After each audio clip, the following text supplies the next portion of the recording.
Hello, everyone. James is here. Welcome back to Easy English Talks podcast. Today, we're diving deep into a question I bet a lot of you have. Can you really make progress in English by studying just 20 minutes a day? Oh, yeah, definitely. I think this is something that a lot of people wonder about. It almost sounds too good to be true, right? Like, is it really possible to become fluent or improve your English significantly in just 20 minutes a day? Yeah, it does sound a little too good to be true, but maybe we can break down exactly how that would work. Because I think we've all had the experience of I'm going to study English for 2 hours today. Yeah. And then just burning out and never wanting to do it again. Yeah, absolutely. And I think that's the key here. It's not about cramming. It's not about these marathon study sessions. It's really about consistency and finding a way to make it a sustainable habit. So 20 minutes a day actually turns out to be the sweet spot. And the approach we're talking about today is inspired by polyglot Marina Mogilko, who was inspired by the Japanese Kumon method. So instead of those huge textbooks or courses, we're talking about these short, focused bursts. Exactly. Short, focused bursts of learning and you're kind of building up your skills gradually over time. So just 20 minutes a day, make it a habit and stick to it. Yeah, exactly. Consistency is really the key here. Okay, I'm all for manageable goals. But how do we actually structure those 20 minutes? Where do we even start? So we're going to break it down into 4 key areas. We're going to start with listening. Okay, makes sense. Then we're going to move on to speaking. Then we're going to talk about vocabulary. And then something that I think is often overlooked is reflection.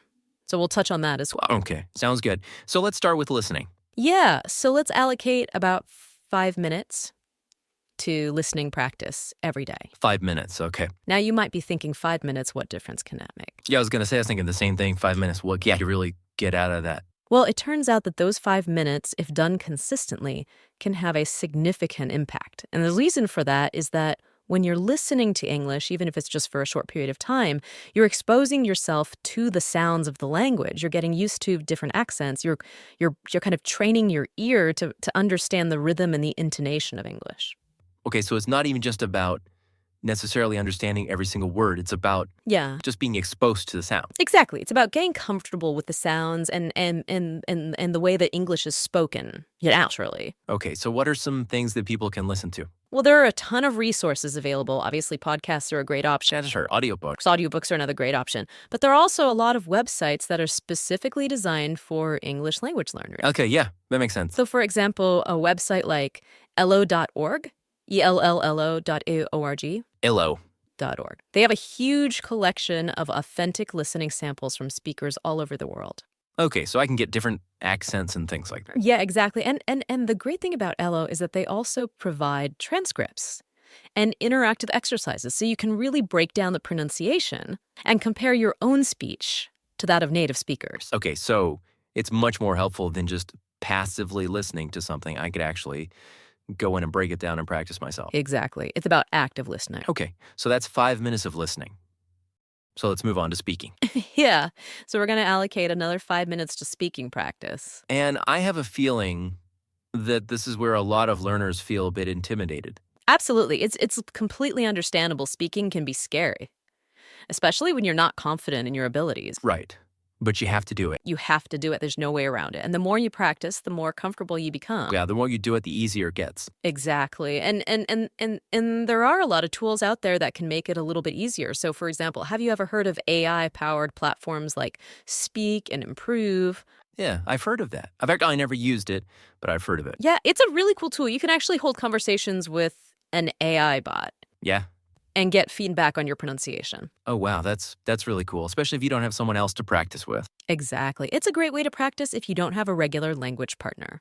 But even if you're not ready for a full-blown AI conversation, there are still ways to make the most of those 5 minutes. Something as simple as reading aloud from a book or article can do wonders for your pronunciation and your fluency. Oh, yeah. Because then you can focus on making the sounds correctly and all that. Yeah, it's like warming up your vocal cords. Yeah. And getting those mouth muscles moving. Yeah, like doing tongue twisters and things like that. Exactly. It's all about getting comfortable with the sounds of English. Okay, so we've tackled listening, we've tackled speaking. Let's move on to vocabulary. All right. So we're going to give ourselves 7 minutes for vocabulary building. 7 minutes. Yeah. Okay. Now, when it comes to vocabulary, Instead of trying to memorize the dictionary, I recommend setting a manageable goal of learning maybe 3 to 5 new words each day. 3 to 5. That's it. And the key here is not just recognizing the word, but really understanding how to use it.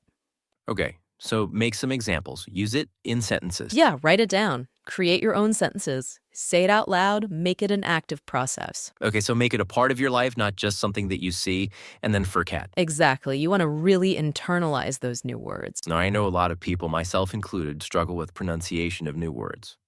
So is there anything that we can do to help with that? A tool like speech notes could come in handy here. Speech Notes, SPEECHNOTES. Exactly. It's a free speech-to-text tool. So you can say the word aloud, see it transcribed, and check if your pronunciation matches what you see. Oh, so I can see if what I think I'm saying is actually how it's written. Exactly. It's a great way to double-check and to make sure that you're saying the word correctly. Okay, cool. I'm going to check that one out myself. So we've done listening, speaking, vocabulary. Now, our last 3 minutes Yes. are for reflection. Yes. 3 minutes of reflection. Then I imagine this is where we step back and think about what we've learned. But how do we make those 3 minutes really effective? What does reflection actually look like in this context? It's about connecting your learning to your goals. So ask yourself, why am I learning English? What do I want to be able to do with this language? Okay, so figure out why I'm doing this and how it's going to help me. Exactly. Maybe you dream of traveling. Maybe you want to have a conversation with a family member in English. Maybe you want to get a new job. Whatever your goals are, visualize them. Okay, so really see yourself doing these things. Yeah, you can even create a dream board with pictures and words that represent your aspiration. Okay, so make it visual. Yeah, because that connection to your purpose will keep you motivated, especially on days when you don't feel like studying. Oh, yeah.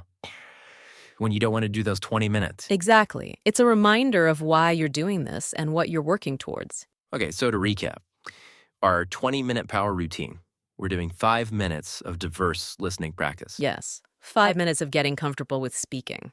7 minutes of strategic vocabulary building.